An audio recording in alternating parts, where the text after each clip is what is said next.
बहुत बड़ा ट्रक इमारत के अकब में आकर खड़ा हो जाता है। कूड़ा करकट वाले गोदाम का अकबी दरवाजा खोल दिया जाता है। एक एक करके ट्रेलर को बाहर लाया जाता है और ट्रक एक क्रेन की मदद से इन ट्रेलरों का कूड़ा करकट अपने पीछे डालकर खाली ट्रेलर वापस रख देता है। उस ट्रैश के खाने को देखकर उम्मीद की एक किरण चमकी। मैं दर्द से चिल्लाता, शोर मचाता क्लिनिक में आ गया, जहां पहले से 2 नर्सें मौजूद थीं। मुझे स्ट्रेचर से लोहे के पलंग पर डाल दिया गया। डॉक्टर ने फौरी तौर पर दर्द से निजात दिलाने वाली दवा का इंजेक्शन दिया। मैंने ऐसी अदाकारी की जैसे दर्द में मामूली सा अफाका हुआ है। यहूदी डॉक्टर ने उसी वक्त मेरे चेकअप का हुक्म दिया। मुझे सफेद रंग की एक दवाई पिलाई गई और फिर यहूदी डॉक्टर ने एक बारीक सा आला जो तार से मुंसलिक था मेरे हल्क में डाल दिया और रीडिंग देखने लगा। जाहिर है मैंने जो हाहाकार मचाई थी उससे मेरे आसाब में खिंचाव भी पैदा हो गया था। दिल की धड़कन भी तेज हो गई थी और खून का दबाव भी बढ़ गया था। मैं अभी तक दर्द से कर्राहते हुए दाएं बाएं सर मार रहा था और डॉक्टर से इल्तिजा कर रहा था कि मुझे मौत का टीका लगा दो, मुझे इस दर्द से निजात दिलाओ, मेरे अंदर अभी धमाका हो जाएगा। इसका असर मेरे आसाबी निजाम पर पड़ा था और ग्राफ मेरे अंदर इतनी गड़बड़ जरूर जाहिर कर रहा था कि वो लोग मेरी तरफ से मुतफक्किर हो गए थे, क्योंकि उनके लिए मेरा उस वक्त तक जिंदा रहना बेहद जरूरी था जब तक कि मैं उनके सवालों के जवाब नहीं दे देता। एक और बूढ़ा यहूदी डॉक्टर भी वहां आ गया। इस्राएली मेजर दोनों डॉक्टरों को दरवाजे के पास ले गया।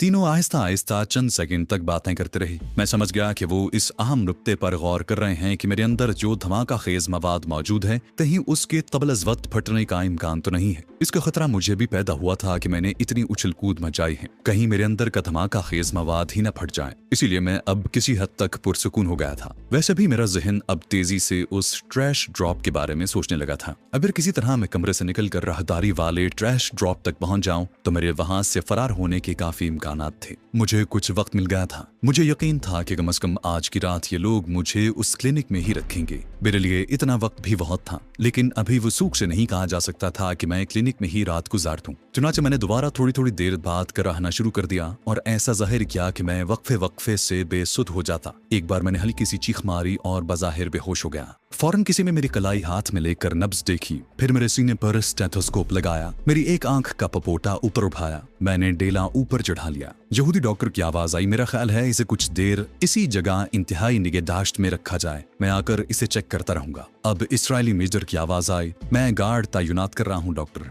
मगर इसकी जिम्मेदारी तुम्हारी है। अब मैंने बॉस को इत्तला कर दी है। यहूदी डॉक्टर ने कहा, 2 स्टेन गन वाले गार्ड काफी होंगे, फिर ये हेडक्वार्टर है, कोई सिनेमा हॉल नहीं है। इस एजेंट से जब तक हम जरूरी मालूमात हासिल नहीं कर लेते इसे जिंदा रखना होगा। कदमों की आवाज कमरे से बाहर चली गई। मैंने एक आंख जरा सी खोल कर देखा। एक भारी भरकम गोरी चिट्टी नर्स दरवाजा बंद कर रही थी। वो दरवाजे के पास ही कुर्सी पर बैठकर कोई किताब पढ़ने लगी। कमरे में कोई खिड़की नहीं थी। छत के साथ लगी ट्यूबलाइट धीमी धीमी रोशनी दे रही थी। सामने वाली दीवार पर एक चार्ट लगा था जिसमें नाक, कान और गला दिखाया गया था। शीशे की छोटी अलमारी में मुख्तलिफ दवाइयों की शीशियां और दूसरी चीजें पड़ी थी। जहां कोई क्लॉक नहीं था, इसलिए कुछ अंदाजा नहीं था कि वक्त क्या है। मैंने गौर करना शुरू कर दिया कि जहां से बाहर कैसे निकल सकता हूं। जाहिर है बाहर 2 सिपाही स्टेन गन लिए पहरा दे रहे होंगे। उन पर काबू पाना मुश्किल था। उनकी जरा सी आवाज और स्टेन गन के फायर से एक आन में हेडक्वार्टर के सारे सिपाही वहां जमा हो सकते थे। वक्त हाथ से निकला जा रहा था। इससे बेहतर मौका मुझे दोबारा नहीं मिल सकता था। कुदरत मुझे ब्लैक सेल से बाहर ले आई थी।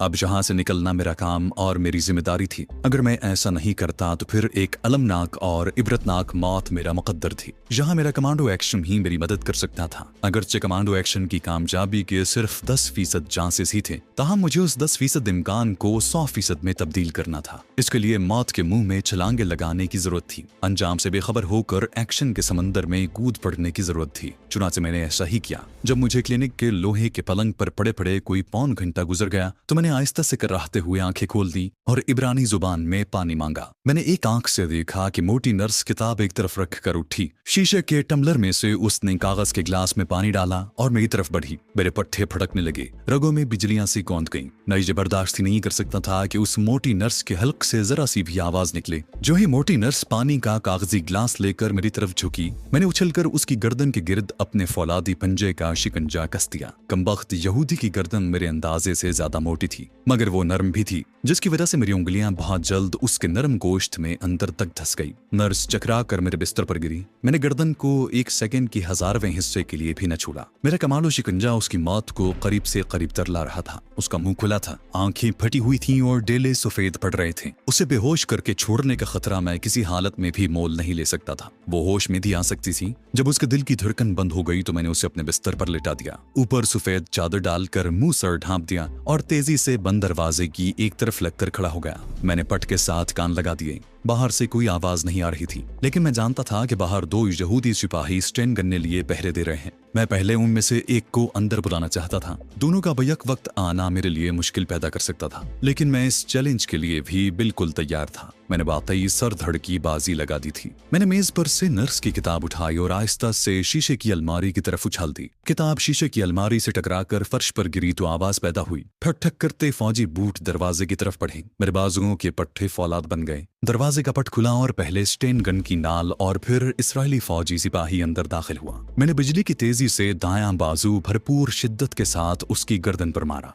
ये एक फौलादी हथौड़ा था जिसने यहूदी सिपाही की गर्दन पर पीछे से ऐसी जरब लगाई कि वो मुंह के बल गिर पड़ा। मैंने उसके आगे घुटना कर दिया। वो फर्श की बजाय मेरे घुटने पर लगा। दूसरे हाथ से मैंने दरवाजे का पट बंद कर दिया था, लेकिन धड़ाक से दरवाजा किसी ने खोल दिया। मेरी आंखों में बिजली सी कौंध गई। मेरी स्कीम नाकाम हो रही थी। मैं जैसे अंधा हो गया था। दूसरे यहूदी सिपाही की ठोड़ी पर उछलकर ऐसी किक लगाई कि उसकी हलक की हड्डी पीछे गर्दन की हड्डी में घुस गई। वो भी पहले सिपाही के ऊपर ढेर हो गया। मैंने अंधाधुंध दरवाजा बंद कर लिया। मेरा सांस फूल गया था। मैं यूं हाँफ रहा था जैसे 10 मील की दौड़ लगाकर अभी रुका हूं। मैंने गर्दन घुमाकर पीछे देखा। मुझे अपनी लगाई गई जरबात पर पूरा एतमाद था। दोनों यहूदी सिपाहियों की लाशें एक दूसरे के ऊपर पड़ी थीं। मैंने फौरन दरवाजे के अंदर से चटखनी लगाई, पलटकर बाथरूम का दरवाजा खोला, दोनों यहूदी फौजियों की लाशों को घसीटकर बाथरूम में डाला और दरवाजा बंद कर दिया। फिर बिस्तर पर पड़ी यहूदी औरत को देखा। वो मर चुकी थी। उसके मुंह पर चादर का पल्लू डाला और लपक कर दरवाजे के पास आकर आहिस्ता से चटखनी खोली। दरवाजे के एक पट को जरा सा खोला, थोड़ा सा सर निकाल कर बाहर देखा। राहदारी में बाएं जानिब से एक नर्स टक टक करती चली आ रही थी। मैंने जल्दी से दरवाजा बंद कर दिया और धड़कते हुए दिल के साथ तान दरवाजे के पट के साथ लगा दिए। नर्स की जूती की टक टक दरवाजे के आगे से गुजर गई। जब ये आवाज दूर जाकर मालूम हो गई तो दरवाजे को खोलकर एक बार फिर बाहर देखा। राहदारी बिल्कुल खाली पड़ी थी। ट्रैश ड्रॉप वहां से 4 कदम के फासले पर दीवार में था। इस किस्म के ट्रैश पॉइंट बड़ी बिल्डिंग्स में साइज में इतने कुशादा बनाए जाते हैं कि उनमें से कूड़े करकट का फूला हुआ प्लास्टिक का बड़ा थैला नीचे को आसानी से फिसल जाए। चुनाचे ये चौकोर सुराख इतने बड़े जरूर होते हैं कि एक आम कद्दो कामत का इंसान उसमें से गुजर सकता है। ये बात मुझे अच्छी तरह मालूम थी और हकीकत को सामने रखते हुए मैंने ये सारी स्कीम बनाई थी। अगर मैं दोनों यहूदी फौजियों में से किसी एक की वर्दी पहनकर वहां से फरार होने की कोशिश करता तो वो कोई अस्पताल नहीं था, इस्राएली इंटेलिजेंस का हेडक्वार्टर था और वहां किसी भी मकाम पर मैं पकड़ा जा सकता था। हर कदम पर चेकिंग और सिक्योरिटी कार्ड दिखाने का इम्कान था, इसलिए मैंने इस ख्याल को तर्क कर दिया। ट्रैश ड्रॉप के पास जाने का इससे बेहतर मौका मुयस्सर नहीं आ सकता था। ट्रैश ड्रॉप 4 कदमों के फासले पर था। आखिरी बार मैंने राहदारी में दाएं बाएं देखा, फिर अल्लाह का नाम लेकर निकल आया। ट्रैश ड्रॉप मेरे सामने था। मैंने उस पर झूलता हुआ तांबे का पलड़ा पीछे हटाया और उछलकर दोनों टांगे डालकर अपना सर बाजुओं में समेटा और खुद को नीचे गिरा दिया। मैं फिसलता हुआ 2 कलाबाजियां खाकर पहली मंजिल वाले गोदाम में उस ट्रैश ड्रॉप के बिल्कुल नीचे रखे कूड़ा करकट के ट्रेलर में प्लास्टिक के फूले हुए थैलों के ऊपर जाकर गिरा। ये थैले रद्दी कागजों के पुराने गिलासों, खाली लिफाफों और डिब्बों से भरे हुए थे। मुझे चोट नहीं लगी थी। एक पल के लिए मैं प्लास्टिक के फूले हुए लिफाफों के बीच में ही पड़ा रहा, फिर आंखें खोलकर आहिस्ता आहिस्ता सांस लेते हुए छत की तरफ देखा। इस गोदाम नुमा हॉल कमरे में अंधेरा था। सिर्फ कोने में एक बल्ब जल रहा था। फर्श कहीं कहीं से चमक रहा था। फर्श साफ करने वाले केमिकल्स की तेज बू चारों तरफ फैली हुई थी। मेरे पास यहाँ से फरार होने के लिए ज्यादा से ज्यादा 10 मिनट थे। इन 10 मिनटों में क्लिनिक रूम की 3 लाशों का पता चल जाएगा, हेडक्वार्टर को घेरे में ले लिया जाएगा, फिर मेरे लिए यहाँ से निकलना नामुमकिन होगा। इसलिए जितनी जल्दी हो सके मुझे वहां से निकल जाना चाहिए था। मुझे मालूम नहीं था कि कूड़े करकट की ये थैले उठाकर ले जाने वाला ट्रक कब आता है, इसलिए मैं उसका इंतजार नहीं कर सकता था। मैंने अपने आप को प्लास्टिक के फूले हुए थैलों के बीच में से बाहर निकाला। ये नस्वारी रंग के थैले थे। मैं ट्रेलर में से कूदकर फर्श पर आ गया। गोदाम का बड़ा दरवाजा बंद था। मैंने उसे थोड़ा सा धकेला, दरवाजा बाहर से बंद था। मेरे दिल की धड़कन तेज हो गई। मैं गोदाम में कैद तो नहीं हो गया। दरवाजे को जोर लगाकर तोड़ा भी नहीं जा सकता था। दरवाजा बहुत बड़ा था। गोदाम में इधर उधर भाग कर जायजा लिया। थोड़े थोड़े फासले पर ट्रैश ड्रॉप के नीचे 3 मजीद ट्रेलर खड़े थे जो कूड़े करकट के थैलों से भरे हुए थे। इससे अंदाजा हुआ कि हो सकता है कि ट्रक आने ही वाला हो, लेकिन ट्रक का इंतजार भी नहीं कर सकता था। हो सकता है कि जब मेरी तलाश शुरू हो तो सिपाही मुझे ढूंढते हुए गोदाम में भी आ जाएं। बाहर निकलने का और कोई रास्ता नहीं था। मेरा ख्याल था कि गोदाम का अकबी दरवाजा खुला होगा और मैं वहां से किसी न किसी तरह छुपते छुपाते बाहर निकल जाऊंगा, लेकिन जहां गिरने के बाद मैं बिल्कुल ही कैद होकर रह गया था। मैंने एक बार फिर दरवाजे को बाहर की तरफ धकेला कि शायद खुल जाए, मगर वो जरा सा भी ना हिलता था। मैं मायूस सा होकर ट्रैश ट्रेलर के पास फर्श पर बैठ गया और सोचने लगा कि अब क्या करना चाहिए कि अचानक खतरे का अलार्म चीख उठा। मैं उछल सा पड़ा, घबरा कर बंद दरवाजे के पास गया। वहां से दौड़कर वापस ट्रेलर के पास आ गया और छत पर सिपाहियों के इधर उधर भागते भारी कदमों की आवाजें आने लगी थी। कुछ दबी दबी आवाजें भी आईं। अब क्या करूं? बाहर जाने के तमाम रास्ते मसदूद हो चुके थे। हेडक्वार्टर की इमारत को फौज ने घेरे में ले लिया होगा। 2-3 आदमी गोदाम के आगे से भी भागते हुए गुजर गए। मैं गोदाम के कोने में खड़े आखिरी ट्रेलर पर चढ़कर प्लास्टिक के थैलों के दरमियान घुसकर बैठ गया। खतरे का अलार्म बंद हो गया था, लेकिन लोगों के इधर उधर भागने दौड़ने की आवाजें बराबर आ रही थी। मैं थैलों के दरमियान दुबका बैठा सोच रहा था, अगर यहूदी डॉक्टर और यहूदी मेजर को जरा सा भी शक पड़ गया या उसे ट्रैश ड्रॉप की तरफ देखकर एक लम्हे के लिए ख्याल भी आ गया तो फौज की पूरी कंपनी नीचे गोदाम में धावा बोल देगी और मैं गिरफ्तार कर लिया जाऊंगा। लेकिन गुमान नहीं था कि उन लोगों का ख्याल ट्रैश ड्रॉप की तरफ भी जा सकता है। तहाँ मेरा ट्रैश रूम यानी कूड़े करकट के गोदाम में ज्यादा देर ठहरना मौत का पैगाम ला सकता था। मैं घबरा कर एक बार फिर कूड़े करकट के थैलों के दरमियान से निकल आया। मेरे अंदर की बेचैनी में इजाफा हो रहा था। मुझे किसी न किसी तरकीब से बाहर निकल जाना चाहिए था। तीसरी बार ट्रैश रूम का जायजा लिया। नतीजा वही निकला, सिवाय बंद दरवाजों के बाहर जाने के लिए कोई छोटा सा सुराख भी नहीं था। बाहर से ऐसी तशवीश अंगेज आवाजें आ रही थीं जैसे बड़ी सरगर्मी से मेरी तलाश जारी हो। अब तो मुझे यकीन हो चला था कि यहूदी सिक्योरिटी स्टाफ के आदमी इस ट्रैश रूम में भी आ जाएंगे। मैं दौड़कर ट्रेलर में थैलों के दरमियान छुप गया। यही फैसला करना पड़ा कि मुझे कूड़ा करकट के इन थैलों में ही छुपा रहना चाहिए। इस फैसले के सिवा मेरे पास और कोई चारा न था। मैंने अपने आप को फूले हुए थैलों के नीचे छुपा लिया था। अब अगर कोई ऊपर से 1-2 थैले हटाकर भी देखता तो मैं उसे नजर नहीं आ सकता था। मेरे कान बाहर की आवाजों पर लगे हुए थे जो आहिस्ता आहिस्ता कम हो रही थी। उसके बाद खामोशी छा गई। ये बात मेरे लिए बेहद इत्मीनान का बायस थी कि तफ्तीश ने ट्रैश रूम का रुख नहीं किया था। मैं उनके ख्याल में शायद हेडक्वार्टर के किसी स्टोर रूम या किसी खुफिया जगह पर छुपा हुआ था, क्योंकि ऊपर वाली मंजिल की छत पर बूटों के चलने फिरने की मुसलसल आवाजें आ रही थी। मुझे ट्रेलर में छुपे 15 या 20 मिनट गुजरे होंगे कि बाहर एक ट्रक के रुकने की आवाज सुनाई दी। मेरा दिल जोर जोर से धड़कने लगा। मैंने गौर किया तो ये आवाज किसी बहुत बड़े ट्रक की थी।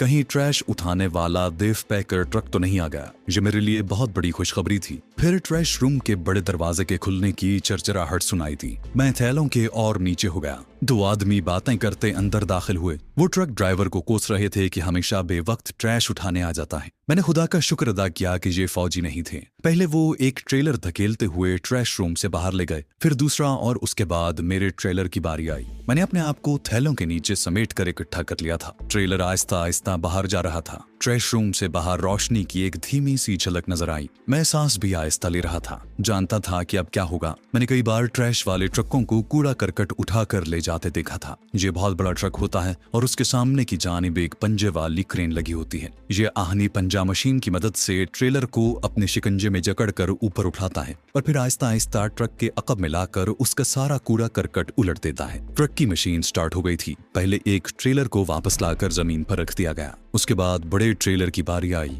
मुझे ट्रेलर के साथ क्रेन के आहनी पंजे के जकड़ जाने की आवाज सुनाई दी। मैंने अपने आप को सुकेड़ कर बिल्कुल एक फुटबॉल की तरह बना लिया था ताकि ट्रक में गिरते वक्त चोट न लगे। क्रेन ने मेरे ट्रेलर को ऊपर उठा लिया। मुझे लगा मैं झूले में बैठा हूँ। फिर मैं प्लास्टिक के थैलों के साथ ही ट्रक में लगे कूड़ा करकट के ढेर पर जा गिरा। गिरते ही जैसे मैंने जमीन पकड़ ली, जहाँ गिरा वहीं चिपक सा गया। मेरे ऊपर 6-7 फूले हुए थैले पड़े थे। ये बड़ी अच्छी बात थी। और उसके बाद ट्रक की क्रेन ने तीसरे ट्रेलर का कूड़ा करकट भी मेरे ऊपर उंडेल दिया। मैं ट्रक के कूड़े में इतना नीचे था कि सरसरी तौर पर मेरा खोज लगाना मुश्किल था। फिर एक हल्की सी गड़गड़ाहट के साथ छत का लोहे का ढकना ट्रक के ऊपर आने लगा। अब मैं अपने आप को नीचे से निकालकर ऊपर वाले थैलों के दरमियान ले आया ताकि ताज़ा हवा आती रही। चूंकि ये कूड़ा करकट खुला नहीं था बल्कि प्लास्टिक के नसवारी थैलों की शक्ल में था, इसलिए मुझे सांस लेने में किसी किस्म की दिक्कत महसूस नहीं हो रही थी। उसके बावजूद गर्मी और हब्स ने नाक में दम कर दिया, लेकिन इस ख्याल से खुश भी था कि कम से कम इसराइली हेडक्वार्टर से निकलने में कामयाब हो रहा हूँ। फिर भी मुझे धड़का लगा था कि किसी भी वक्त सिक्योरिटी गार्ड जहाँ पहुंचकर कूड़े करकट की तलाशी ले सकते हैं, लेकिन ऐसा न हुआ। उसकी वजह यही थी कि सिक्योरिटी वालों का उस तरफ ध्यान ही न गया कि मैं ट्रैश ड्रॉप के जरिए भी फरार हो सकता हूँ। ट्रक की मशीन बंद हो गई,